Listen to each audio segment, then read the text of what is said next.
ASER की report के हिसाब से 83% एजुकेटेड इंडियंस एम्प्लॉयबल ही नहीं है। कौन सी अर्थव्यवस्था है जो तरक्की कर रही है मगर नौकरी नहीं दे रही? पढ़ो तभी लाइफ बनेगी। पढ़ो।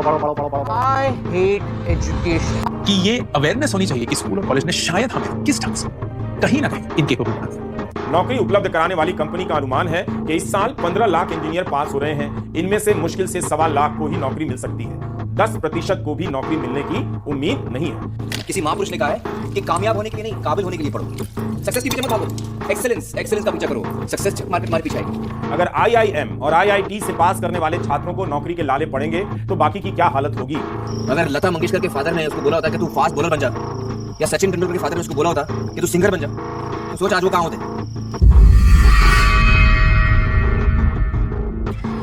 भारत विश्व का सबसे बड़ा लोकतंत्र इस बात के लिए जाना जाता है कि यह स्विट्जरलैंड की कुल जनसंख्या से ज्यादा इंजीनियर्स का प्रोडक्शन करता है।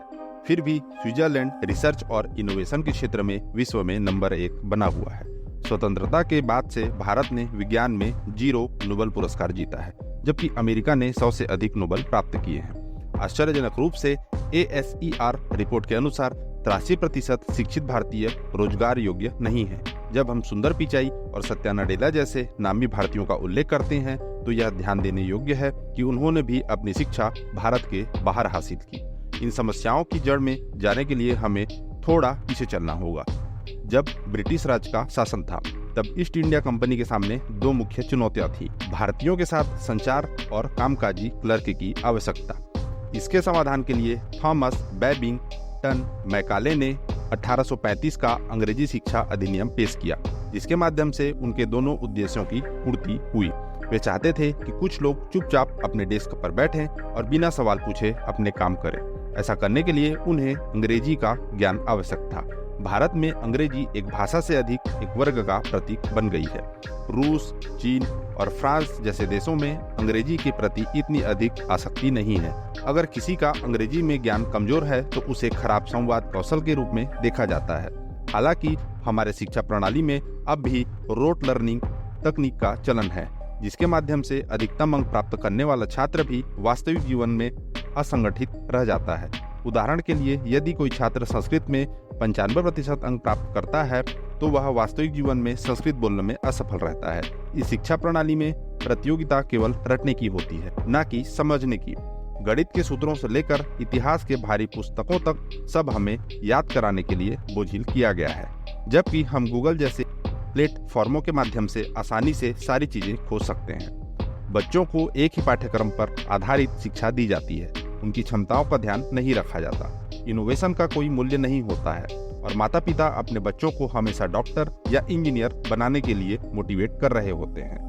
हालांकि निसंदेह हमारे देश में सफल लोगों की एक लंबी सूची है, जैसे कि धीरूभाई अंबानी, विराट कोहली, आमिर खान और नरेंद्र मोदी, जो इस शिक्षा प्रणाली के जाल में नहीं फंसे। उन्होंने स्वशिक्षा के माध्यम से सफलता प्राप्त की। यदि एक कंपनी का CEO अपने सभी विभागों में इंटरव्यू देता है तो यह संभव नहीं है कि वह सभी डिपार्टमेंट्स के इंटरव्यू में उत्तीर्ण हो पाएगा।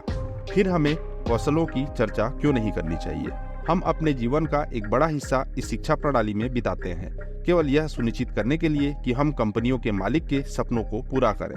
अगर भारत की वर्तमान शिक्षा प्रणाली इतनी ही अच्छी है तो क्यों हमारे कई नेता अपने बच्चों को विदेशों में पढ़ने के लिए भेजते हैं? यह आवश्यक होना चाहिए कि राजनीतिक नेता अपने क्षेत्र की सरकारी कॉलेजों में अपने बच्चों को पढ़ाने के लिए भेजें, ताकि सरकारी कॉलेजों की गुणवत्ता में सुधार हो सके। सालों से लोग सरकारी नौकरियों के लिए तैयारी कर रहे हैं क्योंकि उन्हें नौकरी की सुरक्षा की आवश्यकता है। हाल यह है कि 368 चपरासी पद के लिए 1.5 लाख स्नातक और 24,968 पोस्ट ग्रेजुएट्स के आवेदन आते हैं। सामान्य सरकारी नौकरियों के लिए इतनी प्रतिस्पर्धा इस बात का संकेत है कि हमें अपनी शिक्षा प्रणाली में सुधार की आवश्यकता है। शायद हमें केवल अंकों से अधिक इनोवेशन की भावना को प्राथमिकता देने की जरूरत है। अगर हम अपनी शिक्षा प्रणाली में यह बदलाव कर सकें तो भारत एक नए दिशा में आगे बढ़ सकता है। यह सब हमारे दिमाग में आता है क्योंकि हमारे वर्तमान शिक्षा प्रणाली में आत्मविश्वास की कमी है। इस कारण से हम अपनी कौशल क्षमता का उपयोग करके काम नहीं कर पाते हैं और हमें नौकरी से निकाले जाने का डर सताता है। हम अगले 10 वर्षों की बात नहीं कर रहे हैं, बल्कि यदि हम अगले 5 वर्षों की बात करें तो तकनीकी इतनी बदल जाएगी कि आपके द्वारा आज जो अध्ययन किया जा रहा है और जिस कौशल पर आप ध्यान केंद्रित कर रहे हैं, यह पता नहीं कि क्या वह उस समय रिलेवेंट होगा या नहीं। Cloud computing, SEO, digital marketing, ये सभी नौकरियां पहले नहीं एग्जिस्ट करते थे, पर आज करते हैं। इनका अस्तित्व है। हमें लचीला होना होगा, नए चीजें सीखने के लिए हमेशा तैयार रहना होगा और हमेशा इनोवेशन का स्वागत करना होगा। बदलाव तेजी से हो रहे हैं और हमें इस बदलाव से तालमेल बिठाने की जरूरत है। जय हिंद, जय भारत।